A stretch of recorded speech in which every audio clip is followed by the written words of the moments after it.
Chers auditeurs, chères auditrices, chers frères et sœurs en Christ, nous lisons encore ce dimanche l'évangile de Jean. Nous lisons le récit de la résurrection de Lazare. Ce signe indique clairement que Jésus est capable de donner la vie. Il est la résurrection et la vie. Jean note les sentiments de Jésus. Il est celui qui aime Lazare, Marie et Marthe. Il appelle Lazare son ami aussi bien que l'ami de ses disciples. Quand Jésus voit les proches de Lazare pleurer, il est pris d'émotion et bouleversé. Quand il se rend au tombeau de Lazare, il se met à pleurer. Les Juifs le notent et peuvent dire « Voyez comment il l'aimait ». Jean nous fait part des sentiments de Jésus. C'est vraiment le Verbe fait chair qui exprime ici toute son humanité. Son sens de l'autre est si fort qu'il communie aux sentiments d'amour, de compassion et de passion. Il souffre de la mort de Lazare. Mais Jean veut nous porter un peu plus loin.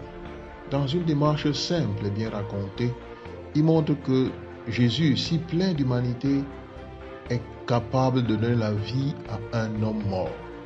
Il est Dieu. Il présente d'abord Lazare malade, d'une maladie qui ne conduit pas à la mort. C'est une maladie qui est là pour la glorification de Jésus. Mais Jésus sait que Lazare est passé de la mort, de la maladie plutôt, à la mort. Lazare est mort, dit Jésus, et je me réjouis de n'avoir pas été là, à cause de vous, pour que vous croyiez. Mais allons auprès de lui. Au-delà de l'émotion des proches, il y a des paroles qui traduisent la foi que les uns et les autres ont. Marthe dit ceci: Seigneur, si tu avais été ici, mon frère ne serait pas mort. Mais maintenant encore, je le sais, tout ce que tu demanderas à Dieu, Dieu te l'accordera. Donc Marie partage cette profession de foi. Mais Marthe ne se fait pas d'illusions. Elle sait que son frère ressuscitera au dernier jour. Elle intervient d'ailleurs quand Jésus demande d'ouvrir le tombeau pour lui rappeler que c'est depuis 4 jours qu'il est là et qu'il peut sentir mauvais. Elle qui a pourtant dit précédemment à Jésus: Oui Seigneur, je le crois, tu es le Christ, le Fils de Dieu, tu es celui qui vient dans le monde. Elle ne croit pas que Jésus est capable de faire sortir Lazare de son tombeau. Jésus appelle Lazare et il sort de son tombeau. Moi, je suis la résurrection et la vie. Celui qui croit en moi, même s'il meurt, vivra. Quiconque vit et croit en moi ne mourra jamais. Crois-tu cela? Et la question que Jésus avait posée à Marthe. La réponse à cette question de Jésus est donnée par cet acte. Il fait revenir un mort de 4 jours à la vie. Et beaucoup de Juifs qui étaient venus auprès de Marie et avaient donc vu ce que Jésus avait fait, crurent en lui. Donc, Jean présente cet acte de Jésus comme une occasion de manifestation de la gloire de Jésus.